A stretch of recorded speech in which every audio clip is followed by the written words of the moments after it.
At 24,000 feet, Jack Thompson counted his team twice. Once there were 7, once there were 8. He had stopped to do a routine head count of his 7-client team. He counted 7. 200 meters higher, he stopped again. The team was spread out on the fixed ropes. He raised his gloved hand and counted. 8. He counted again. 8. The 8th figure was at the back, climbing in a red down suit identical to the others, roped incorrectly. This is wrong. There are only 7 clients. Tenzing, this is Jack. How many clients did you send up from camp? 7, Jack. Only 7. But Jack could still see the 8th figure, climbing silently, rope taut. The extra climber climbed on, and no one on that rope knew it was there. It's the altitude. Hypoxia plays tricks. It has to be. He glanced back. The 8th figure climbed smoothly, rope taut, moving as if it had always been there. He forced his eyes forward, fixed on the route, but his mind kept circling back. Don't look. Just climb. There is no extra person. But habit was stronger. He counted again under his breath, fingers twitching on the rope. 8. 7 clients. I counted 8. Tenzing said 7, but it's right there. The weather held clear, the sky a deep blue, but Jack felt as if he was moving through fog. As they approached the summit pyramid, he counted one last time. The figure was still there, a silent red shadow. Something is climbing with us, and no one else sees it. He pushed on, leading the team higher. The silent 8th followed without a sound, its presence a question he couldn't answer. They crested the summit ridge and stood beneath the prayer flags, gasping thin air. Jack counted one last time before stepping onto the top. 8. The extra is here. Still here. We did it, Jack. I can't believe it. Jack strained to smile for the mandatory photo, but his eyes kept drifting to the back of the group, where the 8th figure stood motionless. They turned to descend. 200 meters down, Jack stopped and looked back. The rope held only 60s, he counted frantically. 7. The spare was gone. It vanished, just like that. By the time they reached high camp, his mind was a prison of questions. Tenzing met them with hot tea and a puzzled look. Jack, what is it? You look like you've seen a ghost. I am fine. High altitude gets to you. He asked Sarah if anything had seemed strange. She laughed and shook her head. None of them remembered an extra climber. That night, Jack sat alone in his tent, the number 8 burning behind his eyes. Back in base camp, Jack copied the summit photo onto his laptop. He zoomed in, scanning each face. There were 7 clients. 7. The 8th figure was nowhere. Not in any shot. The camera never lies. But my eyes did. He tried to rationalize. High-altitude hallucinations were common, but the count was too precise, too consistent. I counted 8. Twice. Tenzing said 7. There's no medical explanation for this. For 2 weeks at home, he couldn't sleep. The number 8 kept reeling. He needed to know if anyone else had seen it, so he wrote a carefully worded report. He didn't say ghost, he said anomaly. During summit push, I observed an additional climber on the rope. Head count discrepancy. No client or staff reported seeing extra. He sent it to the expedition company and waited. He didn't know that his report would land on the desk of a man who'd read it all before. A year later, on Dhaulagiri at 23,500 feet, Jack led a team of 6 clients. The sky was a hard blue, the route straightforward, the air thin as memory. He paused for a routine head count. His gloved hand counted each climber. 1, 2, 3, 4, 5, 6, and then his finger pointed to 7. He froze. 7. I have 6 clients. No mistake. I counted twice. He turned slowly, the rope humming under tension. At the very back, indistinct but undeniable, a climber in a red down suit moved with the team. Jack pressed the radio transmit, his voice unsteady. Tenzing, how many clients did we send from camp this morning? 6, Jack. 6. I counted them myself. The spare climbed on, head bowed, utterly silent. This was no trick of thin air. Jack felt a cold certainty. The phenomenon had followed him. It's not a hallucination. It's here, and it's waiting. He forced his legs to move, leading the team upward. The spare kept pace, a silent red shadow on the rope. They climbed in silence, Jack keeping the spare in the corner of his eye. 50 meters below the summit, the spare suddenly veered off, crossing an exposed rock band no climber would touch. It moved into a bank of cloud and was gone. Jack counted 6, just 6. On the summit, the team celebrated, but Jack stared at the empty space where the spare had been. Jack, we made it. This is incredible. On descent with the light failing, Sarah's boots slipped on a patch of ice. She plunged downward, screaming. The rope jerked taut, but it caught. Sarah dangled over a gulf of white, saved by a snag that shouldn't exist. Something held that rope, something that wasn't there. He hauled Sarah up, her body shaking, her life saved by nothing he could see. Thank you, Jack. I thought it was over. That night in camp, Jack sat alone, the spare's disappearance and Sarah's survival a single, chilling equation in his mind. 3 weeks after Dhaulagiri, Jack received a terse email. "Come to Kathmandu. We need to talk." You've seen it twice now, haven't you? The extra climber on the rope. David pulled a thick folder from a locked drawer. Inside were reports, decades of them, all describing the same impossible count. We call it the spare climber. Every high-altitude guide knows it. Nobody speaks of it openly. The top report read, spare counted above 23,000 feet. Disappeared on descent. No photographic evidence. He showed Jack a faded photo from a 1992 Everest expedition. 8 climbers stood on the summit. Only 7 had tags. The Sherpas say the mountain accepts a substitute. The spare climbs so the real climbers can summit safely. A substitute. That's why Sarah's rope caught. That's why we're alive. The spare never harms, but you must never interfere. Count it, respect it, and never speak of it to the clients. Jack left the office with the taste of cold air in his mouth. He was no longer alone in what he'd seen, but he was also no longer innocent. Jack spent months in the company archives. The pattern was stark. Sightings above 23,000 feet on the most dangerous routes, always on summit pushes. He began a private log, a simple tally sheet. Each spare climber sighting would be recorded, dated, and counted. The next spring, on Lhotse, he led a team of 5. At 23,800 feet, he stopped to count. His gloved finger pointed to 6. 5 clients, 1 extra. The spare had returned. The silent red figure climbed at the rope's end, its hood drawn, face invisible. Jack felt no surprise, only cold familiarity. Don't radio, don't speak, just climb. The spare is here, and it's not my place to question. That night in his tent, he opened his log and added a 3rd tally. Lhotse, 23,800 feet, spare counted. The tally now read 3 sightings. Each one had appeared on a deadly route. Each one had vanished without trace. He stood at base camp, scanning the mountain with binoculars, no longer a frightened witness but a quiet observer. I count expectantly now, the way a man might count rosary beads. Over the next 3 years, Jack led expeditions on Makalu, Gasherbrum to Second, and Annapurna. Each climb above 23,000 feet, the spare appeared. 5 more sightings, 8 total. In his tent after each climb, he opened the log and added a tally. The spare had become a constant, like the weather.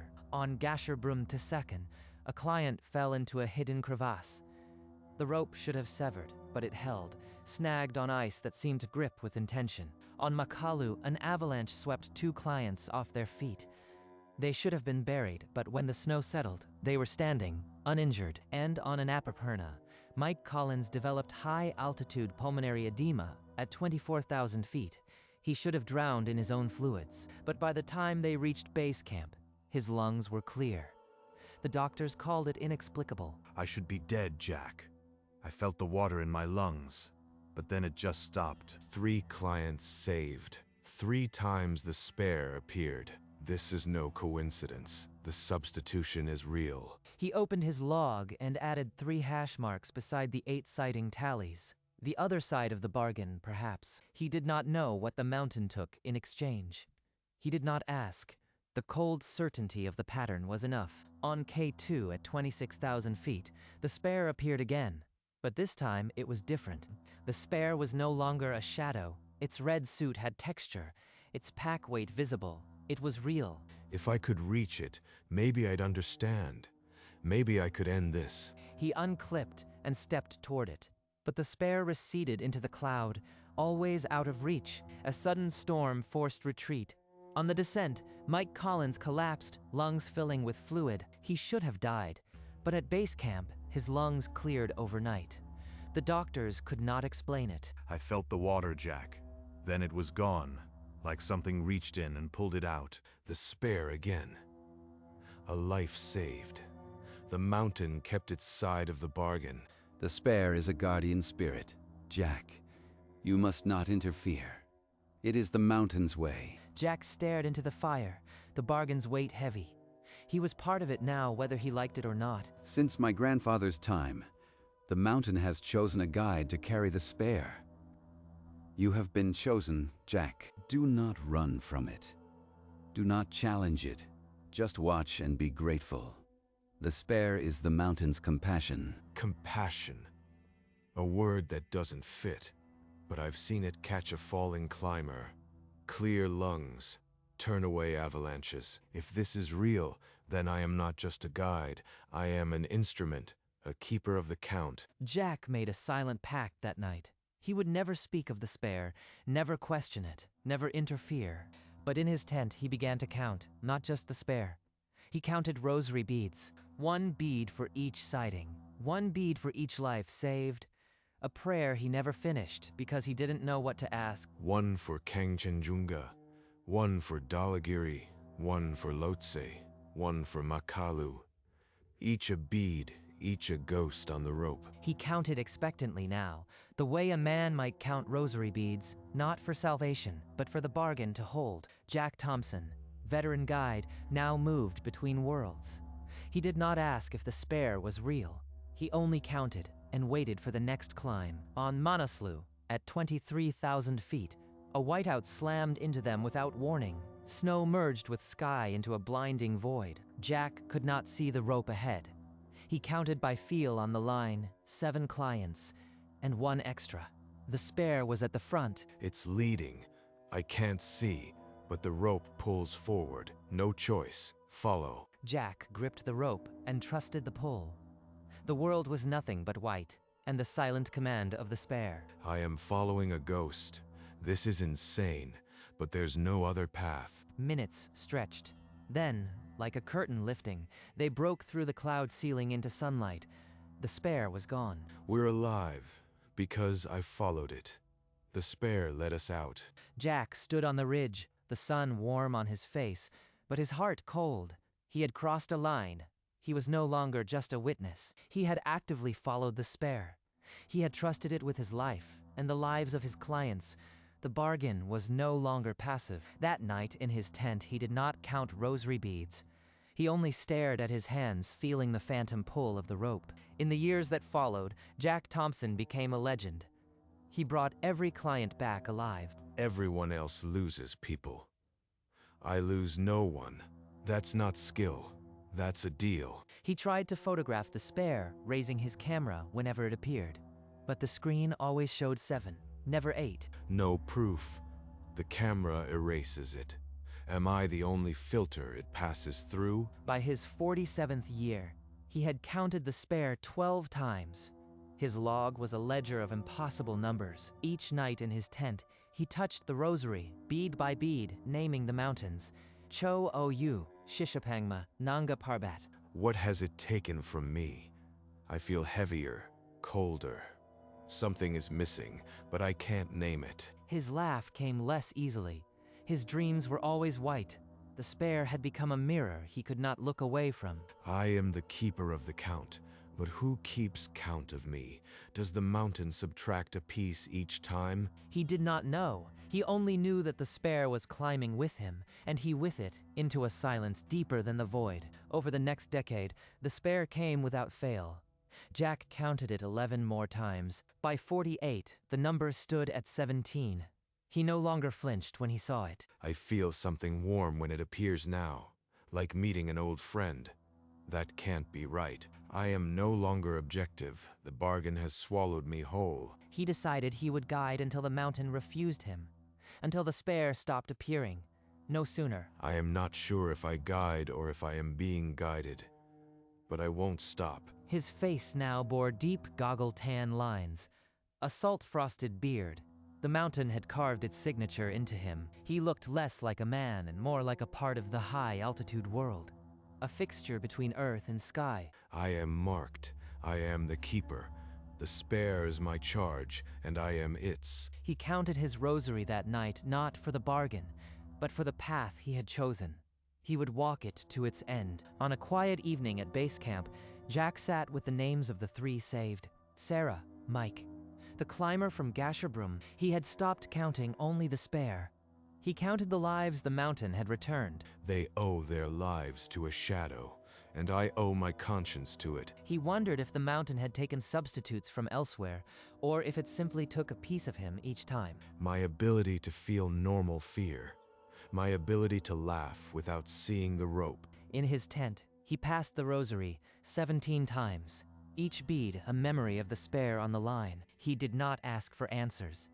He simply awaited the next climb, the next count. Maybe the bargain's price is this. I no longer know if I am a man or a ceremony. The spare would come, he would count, and the mountain would decide who lived. Jack Thompson closed his eyes, feeling the cold pull of the rope even in the stillness of the tent. On Everest at 27,500 feet, the spare appeared, making 8 on a 7-client rope. Jack swallowed hard. Jack, there's a man in red at the back. He keeps smiling at me. Doesn't he look kind? She sees it. That has never happened. The spare is breaking its own rule. I want to climb with him. He said I could join his rope, just for a little way. The spare moved off the main route, stepping toward a dark crevasse field, and beckoned. See? He wants me to come. I have to go. Number, you stay with me. That is not a climber. That is not a friend. She fought him, her harness strained. The spare stood motionless at the lip of the ice, waiting. This is the break. If I let her go, she dies. If I hold her, I defy the mountain. He held her tighter, forcing her away from the edge. The spare's smile, if there was one, faded. The bargain had been broken. Jack dragged Emily sideways, angling away from the crevasse field, forcing the team onto a longer but safer route. The spare stood motionless, then simply dissolved into the blinding snow glare, as if it had never been. They descended through the storm. Every client stepped off the ice alive, but Emily did not stop talking. He said I was special. He wanted me to come. Why wouldn't you let me? She's broken. I saved her life, but the spare has marked her mind. At base camp, Emily was sedated and evacuated. Jack stood alone, looking up at the summit. I defied it. The bargain that kept us alive. What will the mountain take now? A cold certainty settled in his bones. The long pact was over, the debt unpaid. No more counting, no more rosary. The spare won't come again, and I don't know if that's mercy or a curse. He walked away from the mountain. For the first time in 20 years, he did not look back. Jack Thompson retired 6 months after Everest. He hung his red expedition suit and helmet on a hook in the study, then stepped back. 17 sightings, 20 years, and 3 faces that should have never made it home. He never reported the spare again after that first note to David. The log remained locked in his drawer, tally marks frozen at 17. I don't know if the substitutions were real, but I know those clients stepped off the ice alive. He made his peace without certainty. The spare had become a silent partner, a ghost in the mirror he no longer tried to photograph. He kept the rosary, not for the bargain now, but for memory. 17 beads for the sightings, 3 hash marks for the lives spared. He didn't ask what the mountain took in return. The answer, if there was one, lived in the silence between beads. Perhaps the price was simply this.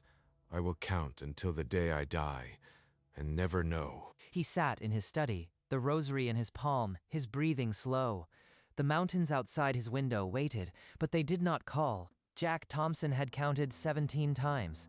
He did not know if the spare would ever return. He simply waited, expectantly. At home, in the deep night, Jack could not sleep.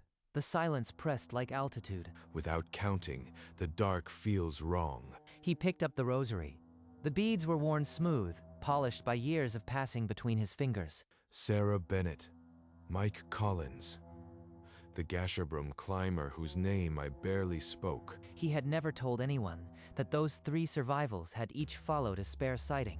The connection was his alone. A guide sees the pattern, but a ghost might have been a guide first. The thought froze him. If the spare was once a person, a man who made the same bargain decades ago. Could that be me? When I die, will I climb the rope again, silent, counting the living? He saw himself at the back of a rope, a red shadow, beckoning to a new guide. The image burned. The rosary slipped in my hand. The bargain never ended. It only changes hands. In the quiet of his study, Jack made a silent decision. He would never ask what the mountain took. The answer was not his to know. I'll never know if the substitutions were real, but acceptance is a kind of faith, and I have my beads. He lifted the rosary and passed the first bead between thumb and finger, not in prayer, but in a slow, steady rhythm. This counting keeps me steady. Maybe it keeps the spare away. Maybe it invites it back. I am not sure which. He didn't know if he wanted the spare to return or vanish. The ambiguity had become part of him. The mountains outside his window stood in darkness. He touched each bead, his lips moving without sound, counting. 17 beads. 1 for each sighting. A silent roll call of peaks. Kengshenjunga, Dhaulagiri, Lhotse, K2. I'll count until the phone rings, until the mountains call again. I'll be ready. He waited, the rosary in his palm, his eyes fixed on the darkening peaks, expectant. Jack Thompson had counted 17 times. He did not know if the spare would ever return. He simply waited, expectantly. In the study at dusk, Jack Thompson sat with the rosary. Outside, the Himalayan range stood in silhouette, growing darker with each breath. 1, 2, 3. His voice faded into silence as he continued the count, each bead a sighting, each number a ghost on the rope, until he reached the final one. 17. Then he touched 3 separate beads, the ones he had set aside long ago, and whispered for the lives the mountain had spared. Sarah, Mike, the Gasherbrum climber. 1 saved, 2 saved, 3 saved, 3 saved. He did not ask what the mountain took in return. He did not fear the spare's return. He simply counted his rosary and waited, as the mountains outside his window were swallowed by night, and somewhere above 23,000 feet, in the thin air, the spare climber kept its own silent count, a red shadow on the rope of forever. In the quiet that followed, Jack Thompson's face was a map of the high places, weathered, lined, marked by the cold. His lips parted, and the word came out barely a whisper, a sound that held 20 years. 17. Then silence. The rosary lay still in his lap, the counting done. Through the window, the Himalayan range rose under a blanket of stars, silent and eternal. He did not ask, he did not fear. He simply waited, as the mountains waited. For somewhere above 23,000 feet, the spare climber kept its own silent count, and Jack Thompson, the keeper of the count, was never alone again. He counts, he waits, he does not ask, and the rope holds forever.